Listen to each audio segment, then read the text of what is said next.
চলুন বন্ধুরা, আজকে আপনাদের নিয়ে যাই মাহেশ শ্রীরামকৃষ্ণ আশ্রম মঠে, যেখানে আজকে আমি আপনাদের দেখাবো সন্ধ্যা আরতি।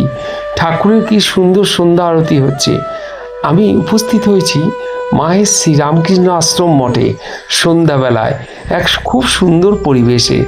দেখুন চারিদিকে আলোর রোশনাইতে সেজে উঠেছে মঠ, যেখানে সন্ধ্যা আরতি চলছে। অনেক ছাত্র, যারা আবাসিক ছাত্র, তারা সন্ধ্যা আরতিতে যোগ দিয়েছে, তবে অনেক ভক্তবৃন্দ তার সঙ্গে আছে। সেই সুন্দর পরিবেশটা আমি তুলে ধরার চেষ্টা করছি। আশা করি আপনাদের ভক্তি, শ্রদ্ধা এবং ভালোবাসা আপনাদের জাগবে। দেখুন, চলুন তাহলে মঠের ভিতর আপনাদের নিয়ে যাই। ঠাকুর পরম পুরুষ যুগাবতার শ্রী শ্রী রামকৃষ্ণ পরমহংসদেবের সন্ধ্যা আরতি সন্ন্যাসী গণ কর্তৃক পূজিত হচ্ছেন ঠাকুর। চলুন আমরা যাই মঠের ভিতর। যদি ভালো লাগে অবশ্যই আপনারা লাইক, শেয়ার, কমেন্টস করতে ভুলবেন না।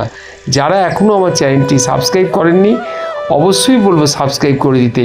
তাহলে এই রকম নানান ভিডিও নিয়ে আমি আপনাদের সামনে বারে বারে আসবো, বারে বারে দেখাবো। সবাই দেখতে থাকুন ঠাকুরের সন্ধ্যা আরতি।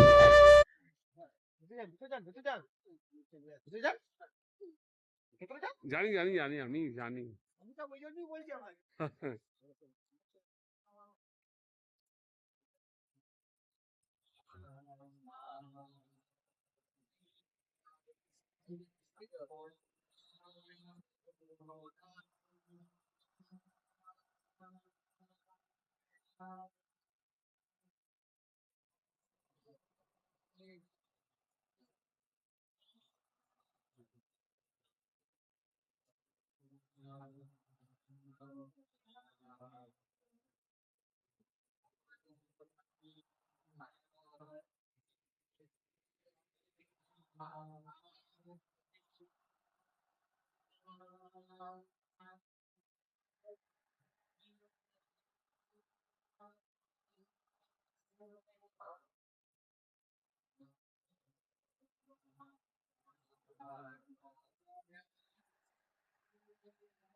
আজকের মতো ভিডিওটা এখানেই শেষ করলাম। কেমন লাগলো অবশ্যই কমেন্টস করে জানাবেন। সবাই ভালো থাকবেন। জয় ঠাকুর রামকৃষ্ণ, জয় স্বামীজি, জয় শ্রীমা।